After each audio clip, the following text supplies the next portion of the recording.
All right, so in CMSD, we started implementing project-based learning for teachers in schools that are opting into it. So when we started out, we really wanted to look at, okay, does this really improve student achievement? The research out there, actually, it's not very robust if you just were to look up project-based learning, right? So there are some recent studies, though, that have started to look more specifically at PBL and its effects in classrooms. So this is a study it's a national study that was done on AP. So AP students that were taught with a PBL approach outperformed students in a traditional AP class, improving their test passage rates by 8 percentage points.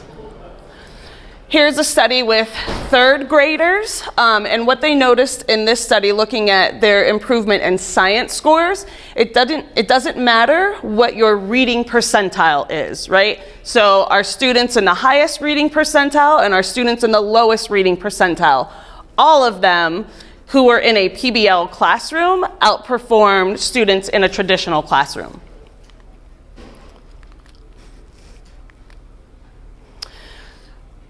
So Hattie's effect size. So when I said there's not a ton of research out there, this is really what I was referring to.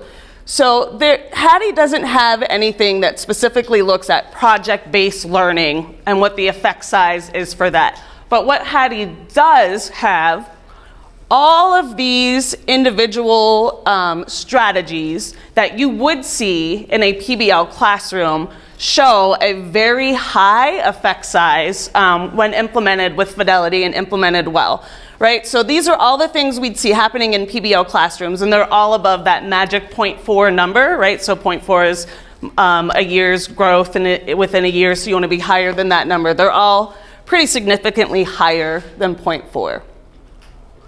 So that's national stuff, right? So if we drill down and look at what we've done in Cleveland and CMSD, it kind of all started with our vision statement. It's one long run-on sentence, right? So if I were to boil this down for you, it's what's in red here, right? We want to make sure we have a fair, just, and good system of education. We want to make sure that we're presenting both our students and our educators, our adults, with academically, intellectually complex tasks that are worthy of their productive struggle, and allow authentic opportunities to demonstrate work and learning. Everything is really aligning nicely with project-based learning so far, right? We want to make sure that we are doing that with academic content and transferable skills. So we really took a deep dive into our profile of a graduate. That's our transferable skills that we want our students and adults practicing as well. We broke those down into specific indicators, and we get a chance to practice those when we do our project-based learning. And we want to make sure that we have joyful and adventurous environments. So this kind of just led really nicely into working on PBLs. So this should sound familiar, right? Post-pandemic reality, I feel like this is the case everywhere. Student and teacher absences for us increased dramatically. We had a rise in student disciplinary incidents. And then we had a large dip in our student proficiency levels, which, quite frankly, were already low.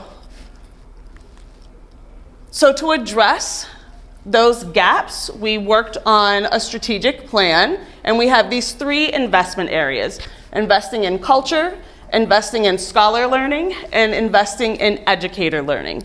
So I'm going to talk about educator learning and scholar learning. Those are the 2 areas that I worked a lot on. But when you're working in project-based learning, you're also really heavily investing in the culture in your classroom as well. So we established communities of practice for any educator that was interested in learning how to plan for project-based learning units. And we used our ESSER dollars to be able to pay for that. So any teacher that wanted to do it, we paid them to stay outside of the school day. We worked really closely with them. You know, Dr. Moss talked a lot about it's challenging to get teachers to write these units well. So we worked with this small group that was invested in learning how to do that. And then we partnered with Define Learning for other teachers who weren't quite ready to write those PBL units, but still wanted to dip their toe in the water. So when we worked with Defined Learning, we provided access to every teacher, student, and central office support person to the portal from Defined Learning. So everyone in our district has access to it.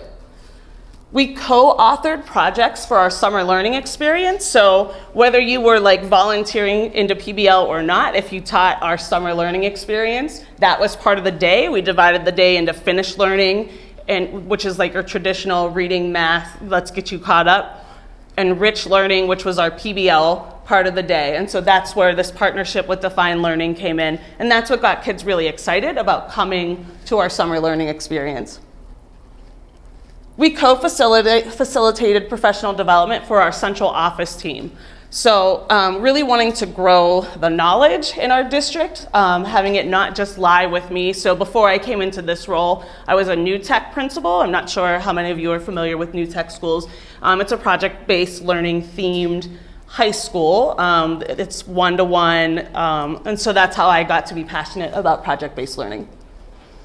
They helped to co-facilitate additional communities of practice for us. And then we provided professional development to interested teachers on our district-wide professional development days. So starting all the way with like, what is this Defined Learning platform?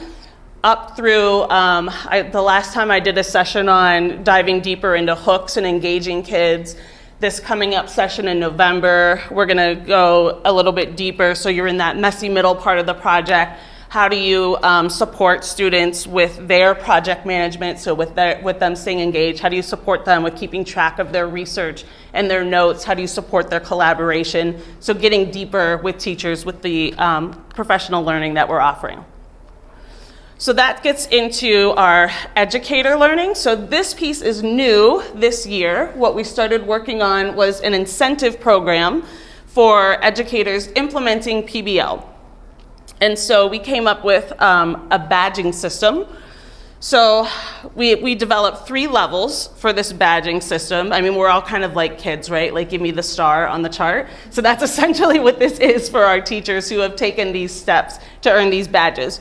So PBL learners is any educator that's participated in one community of practice. So you've really made that effort to join a community of practice that meets on a regular basis to learn more about PBL. Or you've attended like 3 unique PD sessions. A PBL practitioner is someone who has submitted a project plan and evidence or some type of artifact of student work that goes with that project plan. So I wrote a project, I have a project plan, I taught it with my students, here's an artifact from teaching that. So they get that practitioner badge. And then finally, a distinguished PBL practitioner are teachers who agree to record a lesson to submit demonstrating a high level of implementation of project-based learning that is going to go into our PBL resource hub, which I believe I linked in here.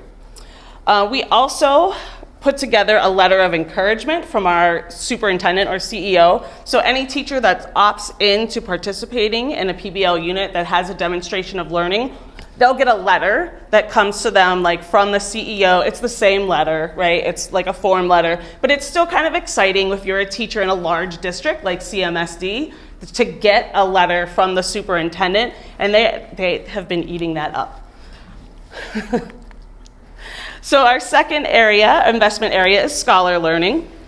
So we worked a lot on what we mean by demonstrations of learning and project-based learning.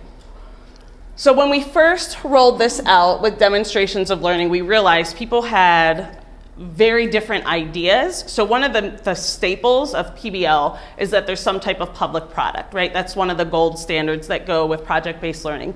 So we would have teachers opt into PBL and there wouldn't be a public product, and it would just be like students standing up in front of their class, and it was more like doing a project versus project-based learning.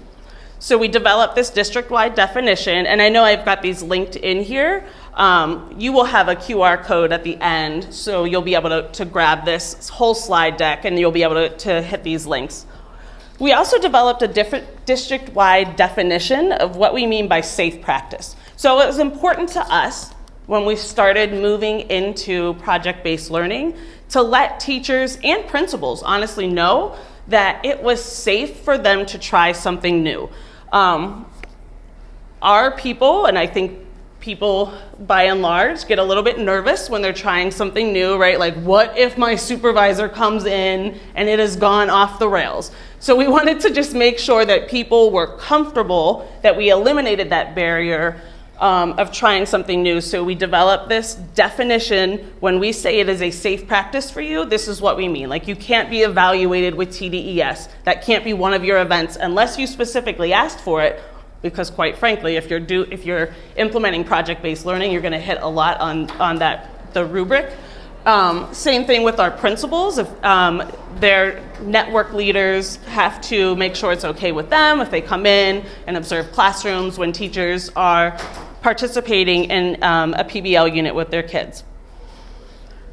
We aligned projects from the Defined Learning platform within our district scope and sequence for all grades and all content areas, right? So we wanted to eliminate this idea that like PBL is just the cool fun thing I do with my kids at the end, right? That's not what it is. It is how you learn the content. So we took our existing scope and sequence, what they're supposed to learn, when they're supposed to learn it, and we linked into there, here's a project from the Defined Learning platform that aligns with these standards. So you can teach these standards by teaching this project. And then we also collaborated with our union leadership to develop a memorandum of understanding.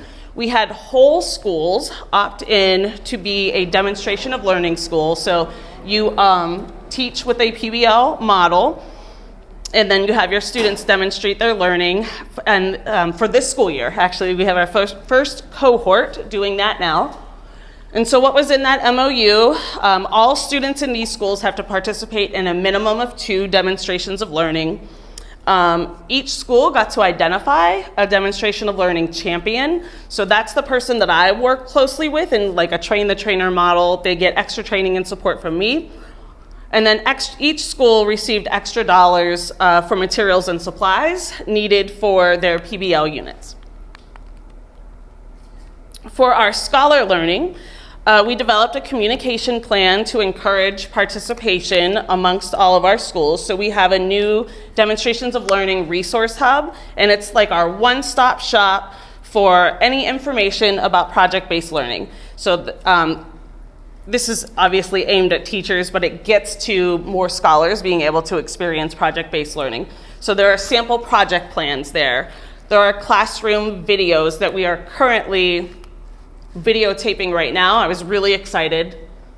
I don't know how I was able to do this, but I got a high school teacher, a middle school teacher, an upper elementary teacher, and a lower elementary teacher to agree to have us come in and document a project start to finish.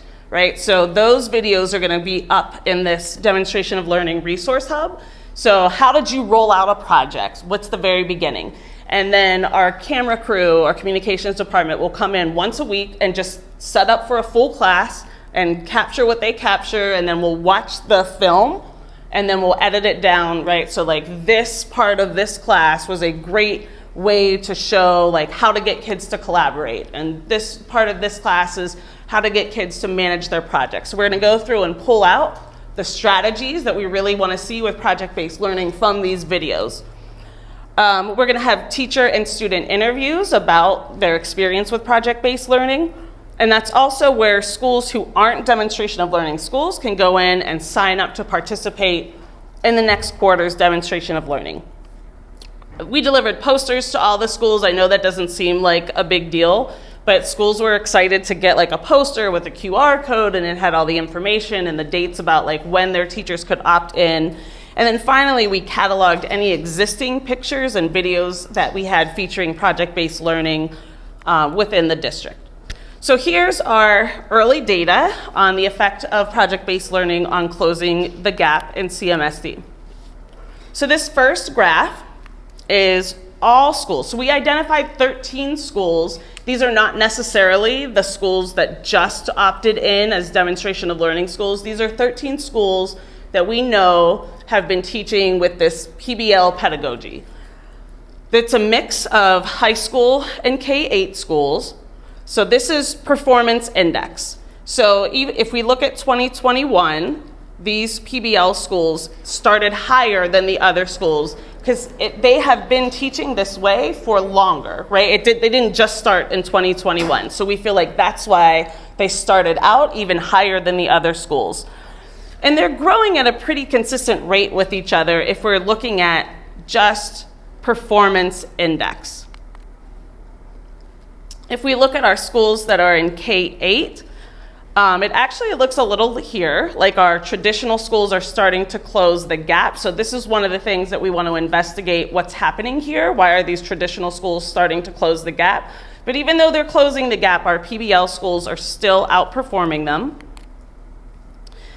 In our high schools, though, our PBL schools are way outperforming our traditional schools. So this was like a big eye-opener for us. If nothing else, this really, really is an effective strategy for our high schools.